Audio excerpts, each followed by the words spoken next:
Payg'ambarimiz Muhammad Mustafa sallallohu alayhi vasallam eng so'nggi xutbalarini ham mana shu joyda o'qigan. O'shanda tuyalar o'sha xutbalarni ko'tarmasdan cho'kib qolgan deyiladi.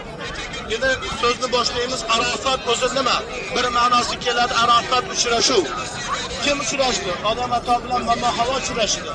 Arafda o'rganib olding bu, o'rgandingmi degan ma'no chiqadi. Nima o'rganadi?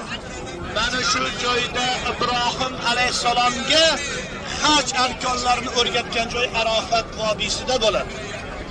Endi mana siz kelib turibsiz.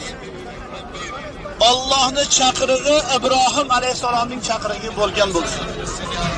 Mana shu joyda hojilarimiz eshitdilar, Ibrohim alayhisalomga haj arkonlarini o'rgatib qo'ydimi?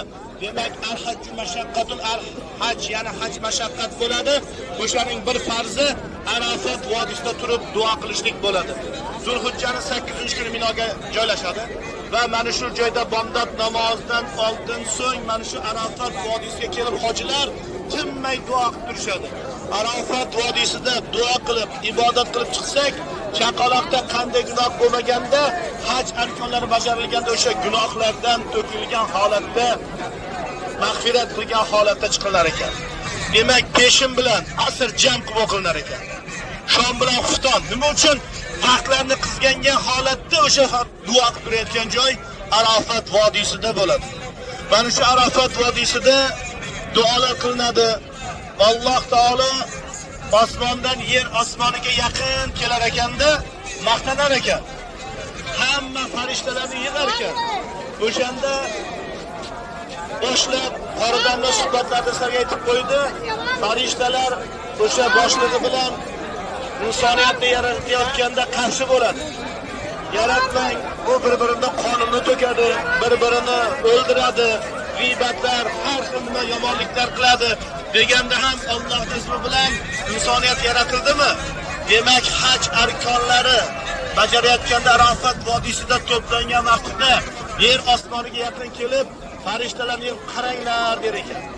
Qaranglarki, bu yaratgan insonlar uzoqdan yaqindan kelyapti, qiynalgan holatda, boshlari, sochlari to'zigan holatda, qiyinchiliklarga bardosh bergan holatda keladi. Meni roziligimni olishlik uchun keladi. Men sizlar mana shularning hammasini ko'ringlarki, ularning gunohlarini kechiraman der ekan. Gunohlarni kechirayotgan joy shu Arafat vodiysida bo'ladi. Endi eshitinglar. Duolar mustajab bo'layotgan kun bo'ladi. Qalbga solinglar. Duolar mustajab bo'layotgan kun bo'ladi. Qalbga solinglar. Duolar mustajab bo'layotgan tun Ramazon oyida belgilab qo'yadi.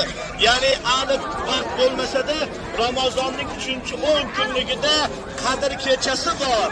Qadr kechasida tun, o'sha tunda duolar mustajab bo'ladi. Endi yil oyga olsak, duolar mustajab bo'layotgan kun Arafat kuni aniq kun bo'ladi.